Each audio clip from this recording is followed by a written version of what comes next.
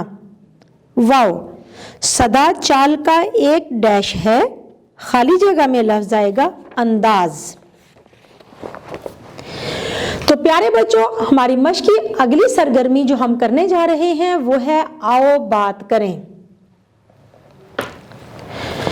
سوال نمبر 5 ہے، حمد کے تمام اشعار کو غور سے سنیں اور ان میں دی گئی معلومات ایک دوسرے کو بتائیں۔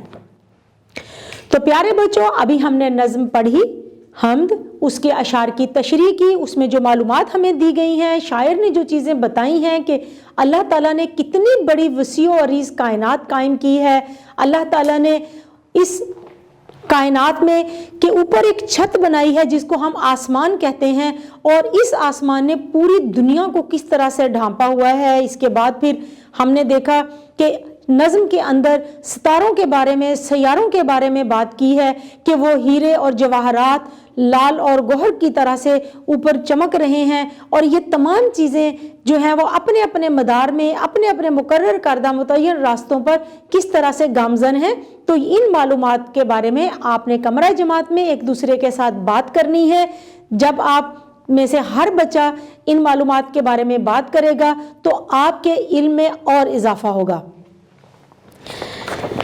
سوال نمبر 6 ہے، طلبہ 2 گروپس میں تقسیم ہو جائیں۔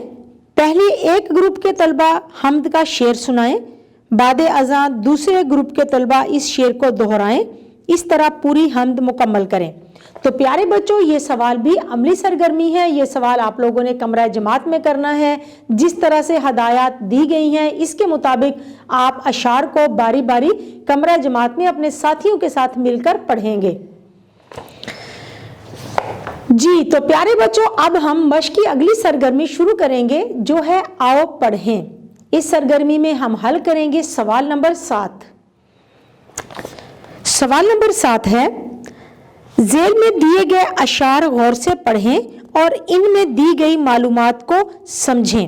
تو پیارے بچوں، آئیے ان اشعار کو پڑھتے ہیں اور پھر دیکھتے ہیں کہ ان میں کون کون سی معلومات دی گئی ہیں۔ تاکل میں اتنی صفائی کہاں، تفکر کو ایسی رسائی کہاں، یہاں عقل جاتی ہے آئی ہوئی، تخیل پہ ہیبت ہے چھائی ہوئی۔ جی تو پیارے بچوں، ان اشعار کو ہم نے پڑھا۔ شاعر کہتے ہیں کہ ہمارے پاس اللہ تعالیٰ نے بے شک عقل دی ہے، ہمیں اللہ تعالیٰ نے اشرف المخلوقات بنایا ہے، لیکن ہماری عقل ابھی بھی محدود ہے۔ ہمارے تفکر کو، ہماری سوچ کو اللہ تعالیٰ کی ذات تک رسائی ممکن نہیں، یعنی کہ ہم اللہ تعالیٰ کی ذات کو سراپا جسم اپنے سامنے دیکھ نہیں سکتے، ہم تو سوچ بھی نہیں سکتے۔ اور پھر اگلے اشعار میں شاعر کہتا ہے کہ اتنی بڑی یہ کائنات ہے جب ہم اس کے بارے میں سوچتے ہیں تو ہمارے پاس جو عقل موجود ہوتی ہے وہ بھی ختم ہو جاتی ہے۔